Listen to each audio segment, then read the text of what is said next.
Quick action minister भन्न चाहन्छु हाम्रो गृहमन्त्रीज्यू। उहाँ अत्यन्तै क्विक एक्सन पनि लिनुहुन्छ। उहाँ आफै पनि त्यहाँनिर चाहिँ तपाईँको फिल्ड भिजिटमा जानुभएको थियो र म उहाँलाई अनुरोध गर्न चाहन्छु, उहाँ मार्फत सबैजनालाई अनुरोध गर्न चाहन्छु, त्यो माइती घरमा दशौँ थरी मानिसहरू वर्षौँ वर्ष महिनौँ महिना त्यहाँ डेढै कसेर बसिराख्दाखेरि नेपाल सरकारले पक्कै पनि ध्यान दिनुपर्छ, सम्बन्धित निकायले ध्यान दिनुपर्छ र के खालको चाहिँ माग उहाँहरूले गरिराख्नु भएको छ भन्ने बारेमा ध्यान दिएर न्याय दिनुपर्छ भन्ने माग राख्न चाहन्छु। प्रधानमन्त्रीज्यूले दिनुभएको अभिव्यक्ति अविलम्ब सच्याउनुपर्छ भन्ने हाम्रो दैनिक आन्दोलन छँदै नै छ र हामी आशा गरिरहेका छौँ तपाईँले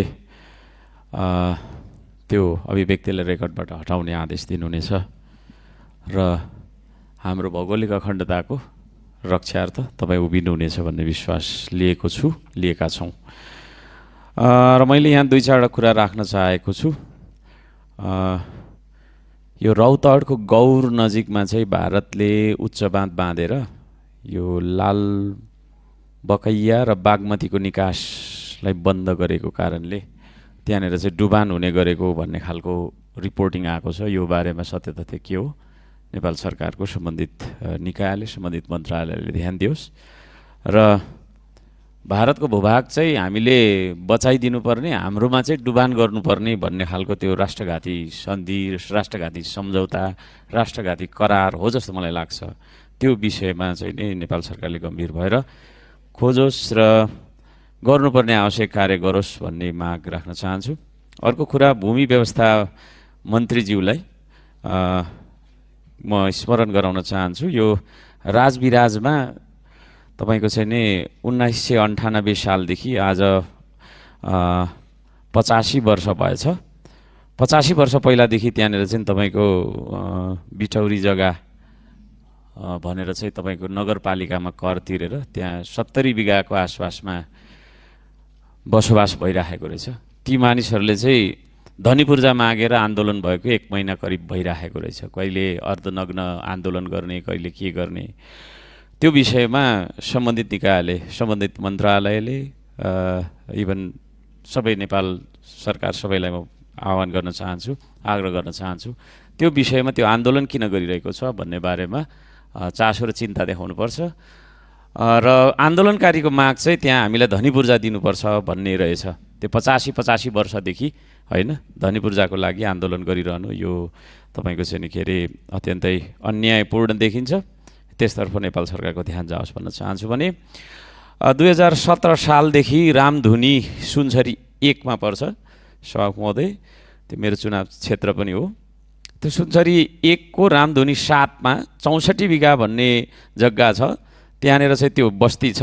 त्यहाँनिर झोडा फाँडेर बसेको आज तपाईँको चाहिँ के अरे 66 वर्ष भएछ। त्यहाँ पनि त्यहाँका स्थानीयहरूले धनी पूर्जा पाउनुभएको छैन।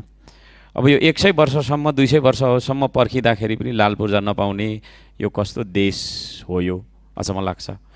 यो देशलाई चाहिँ नि अब हामीले निकास दिनुपर्छ, विकास मात्रै कुरा गरेर हुँदैन, निकास पनि दिनुपर्छ र त्यो निकासको पर्खाइमा, लाल पूर्जाको पर्खाइमा त्यहाँका बसोबास गर्ने बसोबासी स्थानीय दाजुभाइ दिदीबहिनीहरू बसिराख्नु भएको कुरा म नेपाल सरकार, सम्बन्धित मन्त्री, सम्बन्धित मन्त्रालयलाई जानकारी गराउन चाहन्छु।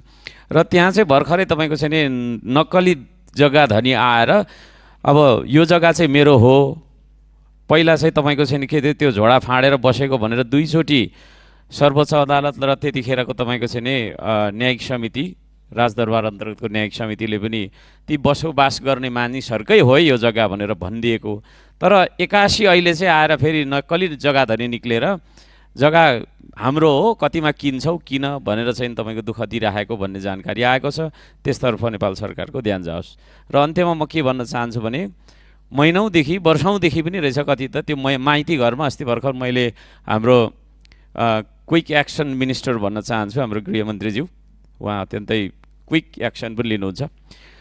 उहाँ आफै पनि त्यहाँनिर चाहिँ तपाईँको फिल्ड भिजिटमा जानुभएको थियो र म उहाँलाई अनुरोध गर्न चाहन्छु, उहाँ मार्फत सबैजनालाई अनुरोध गर्न चाहन्छु, त्यो माइती घरमा दशौँ थरी मानिसहरू वर्षौँ वर्ष महिनौँ महिना त्यहाँ डेढै कसेर बसिराख्दाखेरि नेपाल सरकारले पक्कै पनि ध्यान दिनुपर्छ, सम्बन्धित निकायले ध्यान दिनुपर्छ र के खालको चाहिँ माग उहाँहरूले गरिराख्नु भएको छ भन्ने बारेमा ध्यान दिएर न्याय दिनुपर्छ भन्ने माग राख्न चाहन्छु र यिनै कुराहरू छन् र अन्त्यमा फेरि पनि प्रधानमन्त्रीज्यू तपाईँको चाहिँ नि छिटो आएर यहाँ उहाँले आफ्नो अभिव्यक्तिलाई सच्याउनु हुनेछ भन्ने विश्वास लिँदै यति भन्न चाहन्छु। धन्यवाद छ।